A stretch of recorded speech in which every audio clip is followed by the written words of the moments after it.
Deputy Speaker, what an exciting day. Truly an exciting day. Australia has a new Deputy Prime Minister. Really? Yes, the 19th apparently. Who is it? The 19th Deputy Prime Minister. David Gillespie? And with a shiny new Deputy Prime Minister in place, I was expecting to hear an excited announcement that good government would start today, again. And the person who I'll accept the interjection, there. The member for Warringah, was the author of that sentiment. Good government starts today, and I know that there were certainly. Hughes, by the way. Was it Hughes? The member for Hughes. No, wants I'm to... just telling you what his seat is. Oh, okay. Well, But next time you criticise him. but at any rate, I remind the members that all at any comments rate, are through the chair. we heard that good government would start today by the member for Warringah, and then, while certainly those opposite don't want to quote the member for Warringah often in this place, and they're trying to airbrush him out of history, it certainly would be expected that we would hear today that good government would start again. Now, whenever I hear that phrase, I'm reminded, for example, of those signs you see in workplaces that say it's been 100 days since a workplace accident. And I'm wondering whether or not we could have the same sign, similar sign, placed on the ministerial wing at this place that says maybe 3 days since good government. Now, I'm probably being a bit generous about the 3 days, but I think it's a great day today and I don't want to ruin the buzz of the coalition, because it's probably the first time in a long time that we haven't had the word embattled put in front of either the title of a Prime Minister or a Deputy Prime Minister. So I want them to enjoy the day, but the reality is this. We are always going to get out of this government, and people are coming to expect this in the general public. We'll always get out of this government dysfunction and division. Why are they speaking on And votes? the second thing that we will get out of this government, when that is realised, is that they will promise, no, we'll be better.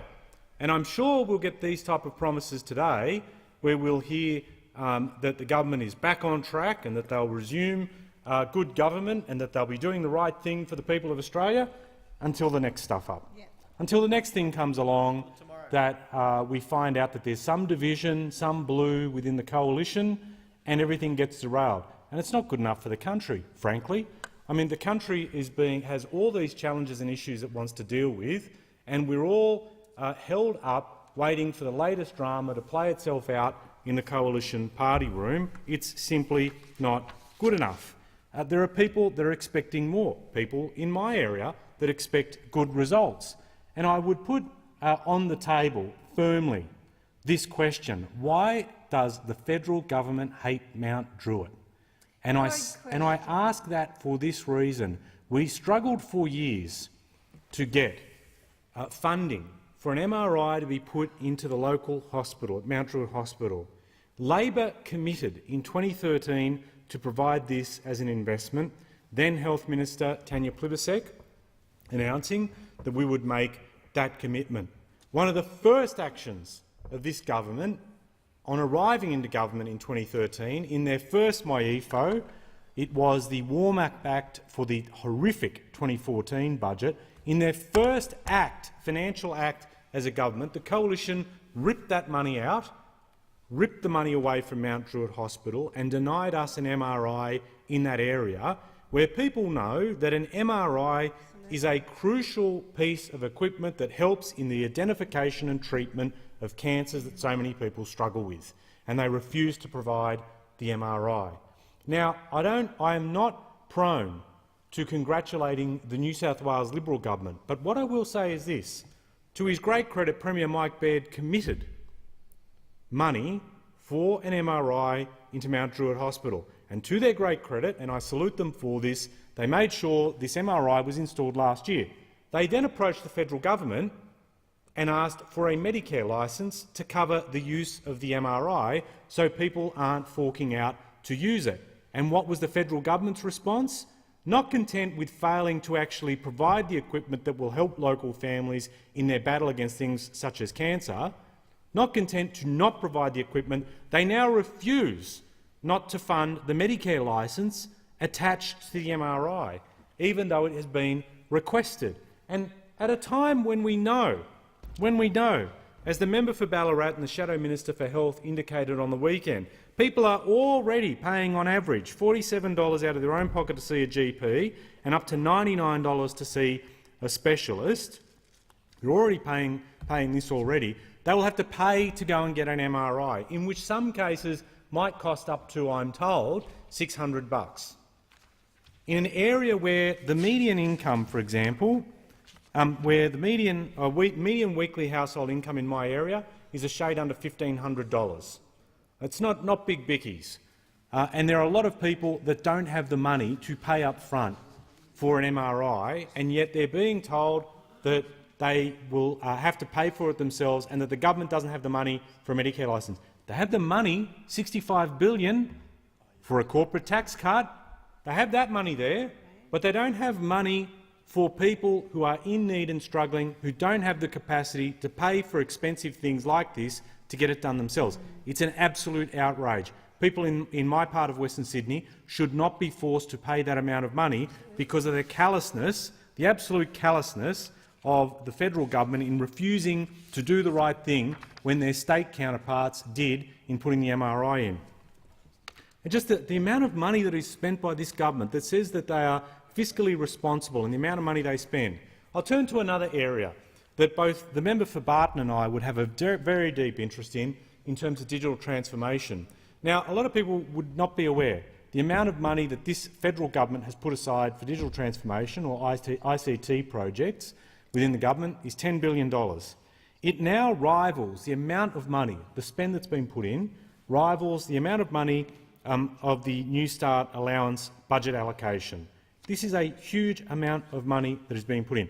We know at the same time, on top of this, that there are ageing platforms within the entire federal government on IT. We know that. We know also that there is a significant amount of people that aren't there to be able, not enough digital capability within the public service because of all the cuts that we've seen within the public service to manage that, and so they're heavily reliant on outside contractors to do a lot of this work. But this federal government, as much as it promoted, as much as it said great things about digital transformation, in fact, the then Communications Minister, now Prime Minister, back in 2015, saying that he was bringing in a team of insurgents and they were going to shake things up and they were going to do digital transformation in a way that had not been experienced on the planet. He said he'd do all that, and where's it gone? It's gone off with a whimper. Digital transformation has come to a grinding halt, and dare I say, we've seen the end of it under this government. We have seen the end of digital transformation. And can I say, when we look at the pitiful end of digital transformation under this government, the obituary is here. It's the current ministry list of the federal government. And when you see where digital transformation ended up, it's now placed, this has not been missed, it's now placed under the same minister who manages human services. Yes. So the Minister for Human Services is also responsible for digital transformation. We know a lot of people questioned the way in which the Department of Human Services resisted the digital transformation reform process, and it is very telling that we saw, one, the former Assistant Minister, Angus Taylor, who was promised that he would revolutionise. He even wrote a book about digital transformation. He's gone. He's gone from digital transformation. He has transformed into a black hole, disappeared. Thank you very much, Member for Gellibrand. The second thing that we noticed is that digital transformation has come under the Department of Human Services, the same minister. And the other thing we noticed, this one got slipped out. This one was slipped out. For people in the know who watch this, we hear this news in late December. The Department of Human Services high-profile Chief Information Officer, Gary Sterenberg, will depart the agency after more than 6 years in the role. He leaves arguably the most technology-intensive leadership position, which involves looking after the IT operations of Centrelink and Medicare. This was very quiet, a very big departure. And for those that follow this process outside, and I accept there won't be many that will, but I tell you what, these days, as has been observed to me, if you're a senior public servant in the Commonwealth right now, you used to get yourself acquainted very much with financing and build your skills up there. What's now going to also be required is a commitment and an understanding, not just having digital literacy, but understanding how IT will transform the way public sectors operate and the way departments operate. We lost a big one here and it was slipped under the carpet. This person with so much experience, who's contentious, I might add, was he had his fans and his detractors, but he certainly disappeared. Very interesting changes. Angus Taylor gone, Michael Keenan gets responsibility for DHS and digital transformation, and the CIO of Human Services quits. Huge within there.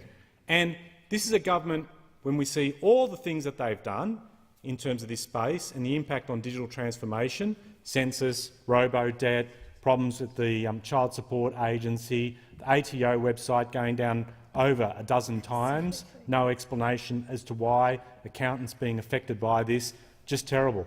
I'll tell you the other thing that's looming on the horizon that is going to drive small business nuts, and this is another area in terms of the digital economy that is already causing concern, and this is the domain registry body, the government's domain registry body, AUDA, is now revolutionising the way in which web addresses in this country, particularly for small business, will be managed, and small businesses are now demanding answers about the introduction of these new domain names, with a former non-executive director of that domain registration body warning the rollout of new domains could result in a long period of David and Goliath battles for web addresses, because there will be a concern that organisations that have registered .com.au sites after April 2016 would have to apply and potentially fight it out to claim the equivalent .au domains, which could cause significant financial and time costs to small businesses. As one writer said,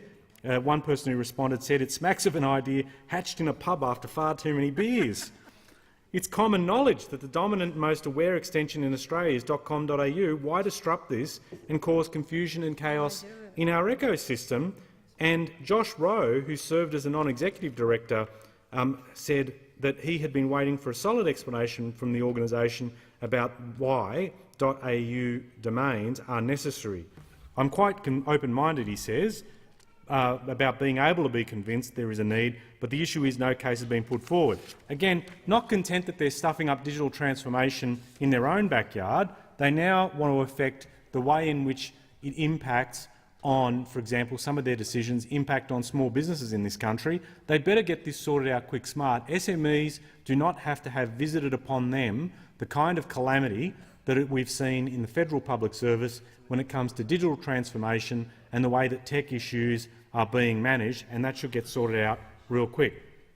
In my last 2 minutes, talking about big lots of money, I have to say I am watching with increasing interest the amount of money that is going into this second Sydney airport.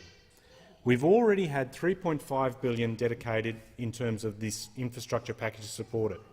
When the government couldn't get Sydney Airport to take on the role of monopoly operator of all infrastructure, airport infrastructure in this country, they said they put $5.3 billion in to the airport in the way that they're spending that money. Now, this is going to be a 24-hour facility, and it's going to run completely differently to what happens in the other side of the city. It'll be flights over Fairfield roofs, flight-free over Kirribilli, in terms of the way that this is done. I watch, as I have said, people stand on railway platforms on the Western Line and 5 deep in terms of the rows, waiting to catch a train. They have to stand there on that train potentially for 50 minutes. Now, the government is planning to announce, I see in weekend papers, they're saying that they're going to spend on the north-south rail link between Badgerys and Rouse Hill. This could be up to $30 billion spent. Now, Western Sydney residents love seeing greater public transport access because they are frustrated to their back teeth about congestion on our roads. But what they want to see is a comprehensive plan for people movement across the region. And they want to be able to see how they will be able to move around. Bear in mind they're spending 50 minutes on the train at the moment. The claim in the weekend is you'll get 50 minutes from Badgerys Creek Airport to the city. Yeah, right. Let's see that happen if you can't even get people from Doonside to the city in 50 minutes and you reckon you're going to get it on a congested rail line there. And the other thing is this, $10 billion being loaded up on this facility. We don't have flight plans. People don't know where this airport's going. and there is no jobs plan about the jobs that will actually be created for Western Sydney residents. We deserve more for the money that is being spent. Thank